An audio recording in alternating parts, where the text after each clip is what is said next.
Salut les gars, j'espère que vous allez bien. Aujourd'hui on se retrouve dans une nouvelle vidéo. Et déjà j'ai plusieurs choses à vous dire avant de commencer cette vidéo. Déjà, bonne année 2025 les gars, parce que c'est ma première vidéo de l'année 2025. En plus les gars, je tourne, il est 1h42. Vous êtes en train de vous dire pourquoi et tout, on a 1h42. Les gars, nous sommes samedi 4 janvier. La vidéo sort ce samedi 4 janvier. Donc voilà pourquoi je tourne si tard. Et si je tourne si tard, c'est parce qu'il y a vraiment 1 heure, j'étais dans un escape game. Horreur, les gars, s'il y a le moins de bruit ici, je suis dans la merde, j'ai trop peur. Non, en vrai, ça va, j'ai un peu peur, mais tranquille. Mais bon, quoi de mieux que pour avoir moins peur que de tourner une petite vidéo YouTube. Aujourd'hui, les gars, pour la première vidéo de cette année 2025, on va parler d'une footballeuse. On va parler de Samantha Kerr. Let's go, les gars, je suis ravie. Let's go, c'est parti. Donc Sam Kerr, de son nom complet, donc c'est Samantha May Kerr. Elle naît le 10 septembre 1993 à Fremantle Est en Australie. Donc son père est Roger Kerr, il a été joueur professionnel de foot et sa mère Roxanne, elle a également été dans une famille de sportifs puisque son père et son oncle étaient des joueurs professionnels pour la West Australian Football League. Et elle a également un frère donc, qui s'appelle Daniel, qui a remporté l'Australian Football League avec les West Coast Eagles. Donc très très vite, elle est quand même bien dans une famille de footeux. Donc elle commence le foot très jeune. Mais attention, c'est pas le foot comme ici en Europe on connaît. C'est le football australien. Et donc en faisant mes recherches, j'ai trouvé qu'en fait c'était pas du tout la même chose. Je savais pas du tout que c'était pas la même chose.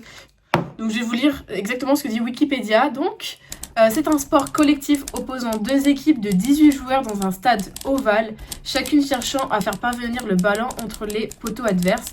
La philosophie du jeu est proche de celle du rugby, mais à l'inverse exige de parcourir un terrain beaucoup plus étendu. Le jeu se pratique donc essentiellement au pied et moins à la main, selon donc Wikipédia. Et en fait, vers l'âge de 12 ans, elle switch donc au football comme nous, plus on connaît, donc européen. Puisque, en fait, football australien, il n'y avait pas beaucoup d'équipes de filles. Et donc là, elle switch au football. Et elle dit elle-même, j'ai commencé à 12 ans. Avant cela, c'était tout donc de l'Australian Football League. Je détestais le football quand j'étais enfant. Je n'ai jamais eu de ballon de football autour de la maison. Donc, malgré le changement du foot australien au foot qu'elle joue actuellement, elle se fait repérer 1 an après avoir commencé le foot par donc l'attaquant Bobby, je vais lire parce que je suis pas sûre de bien dire son prénom, Bobby Despotovski, qui a été happé, on va dire, par son athlétisme et son talent brut. Donc elle commence donc le foot dans le club de Western Knights SC, où elle y reste 3 ans.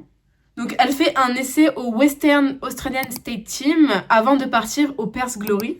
Et donc à seulement 15 ans, elle fait ses débuts en Women's League. Elle est nommée joueuse de l'année et elle remporte le prix du but de l'année d'une longue distance. Elle a 15 ans la girl. Hein.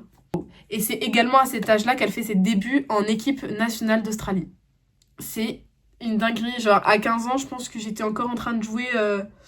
je sais pas quoi, elle faisait déjà des matchs de foot pour l'Australie, quoi, pour son équipe. En 2010, elle participe à la Coupe d'Asie qu'elle remporte au tir au but. Et elle joue également avec l'Australie pour la Peace Queen Cup. En 2011, elle participe à la Coupe du Monde. En 2013, elle change de continent et part aux États-Unis avec donc les Flash du Western New York pour la saison inaugurale de la National Women's Soccer League. En août 2014, elle retourne au Perth Glory et remporte la Julie Delan Medal. Donc ce prix, ça récompense la meilleure joueuse votée dans la ligue la plus haute en Australie. Et elle remporte également le Penny Tenner Medias MVP Awards, donc qui récompense donc le MVP de la saison, donc soit le Most Valuable Player ou le joueur le plus précieux si l'on traduit. Cependant, elle se blesse à la cheville, donc elle ne peut pas jouer, mais son contrat, il est quand même prolongé d'1 an. En 2017, elle est nommée footballeuse féminine donc, de l'année de l'AFC. Et le 18 janvier 2018, elle signe aux Red Stars de Chicago. En août, donc, elle est nommée joueuse du mois de la NWSL. Donc la NWSL, c'est le championnat donc, des États-Unis. À la fin de la saison, elle remporte le Golden Boot pour la 2e fois. Et donc, elle est la première joueuse à remporter ce trophée plus d'une fois. Et elle est également élue donc dans le Best 11 du championnat des États-Unis en tant qu'attaquante. Le 8 octobre 2018, c'est une date importante pour le foot féminin puisque c'est le début donc du Ballon d'Or féminin et elle fait partie des 15 joueuses nommées donc pour le Ballon d'Or féminin. Et elle finira en 5e position. En février 2019, elle est nommée capitaine de l'équipe de l'Australie. 2 mois plus tard, elle a été l'une des 5 nominées pour le prix de la footballeuse féminine de l'année de la BBC. En 2019, elle est élue MVP de la saison 2019. Et comme d'habitude, j'ai envie de le dire, c'est la première joueuse à remporter donc ce titre 2 fois. Et puis elle remporte également pour la 3e année consécutive le Golden Boot. Et elle est également nommée joueuse de l'année par la National Women's Soccer League Players Association. Et à la fin de cette saison, elle parle de quitter le championnat australien pour venir en Europe. Et donc en 2019, elle signe un contrat de 2 ans et demi avec Chelsea et devient donc la joueuse la mieux payée au monde. Donc dès la première saison avec Chelsea, elle remporte le championnat d'Angleterre et fait de même la saison d'après en étant la meilleure buteuse du championnat. Elle remporte donc le Golden Boot. Donc pour les Jeux de Tokyo 2020, l'Australie finit 4e et elle devient la meilleure buteuse de l'Australie, dépassant Lisa De Vanna. En 2021, elle prolonge son contrat avec Chelsea en disant « Je ne peux pas me voir aller ailleurs dans le monde ou quitter l'Europe ayant ce que j'ai à Chelsea ». En 2022, elle reçoit le titre de footballeuse de l'année de la FWA et elle est élue joueuse de l'année de Chelsea, donc par les supporters. Et elle est également élue joueuse de l'année de la Super League féminine. En 2023, c'est le nouveau West Australian State Football Centre qui a été nommé Sam Kerr Football Center lors de son ouverture officielle.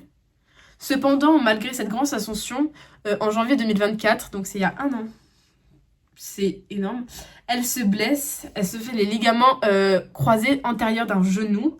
Elle signe une prolongation de 2 ans avec Chelsea, malgré cette blessure. Et en mai, elle est forfait donc pour les JO de Paris 2024. Et là, en gros, de ce que j'ai vu, elle pourra pas rejouer avant 2025. Donc bon, en 2025, mais vous doutez que ça a bien, je pense, encore 2-3 mois, je crois, si j'ai bien lu. Et voilà. Et donc, d'un niveau à côté, donc niveau côté cœur, elle est en couple avec la footballeuse qui évolue à West Ham, Chrissy Mewis. Elles sont fiancées et elles ont annoncé qu'elles attendaient leur premier enfant. Du coup, que du bonheur pour elles et pour leur future famille. Voilà.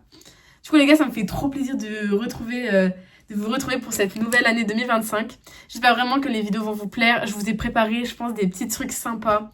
Et ah là là, il me tarde trop de les filmer, je vous promets, parce que là, il me tarde. J'essaie de faire des petits concepts. Pas forcément que sur le foot, mais aussi également sur le cinéma. Parce que, comme vous savez, je suis en école de cinéma. Donc, ça m'intéresse de ouf de vous faire des concepts comme ça. Donc voilà, vraiment n'hésitez pas, je vais vraiment essayer d'évoluer cette année sur YouTube. Voilà, parce que l'année dernière j'ai fait que 3 mois, c'est déjà énorme. Et je vous remercie vraiment de me suivre chaque semaine, parce que vous êtes quand même 513 abonnés à l'heure où je fais cette vidéo. Et c'est énorme, vraiment, je vous remercie du fond du cœur. Du coup, si ce type de vidéo vous plaît et que vous voulez vraiment me suivre pour voir tout ce que je vous prépare pour cette petite année 2025, n'hésitez pas à vous abonner, à liker cette vidéo, à partager et à commenter quel joueur ou joueuse vous souhaiterez voir dans une prochaine vidéo. Voilà, c'est ici que ça se fait. Moi, je vous fais des gros bisous et je vous dis à samedi prochain pour une nouvelle vidéo.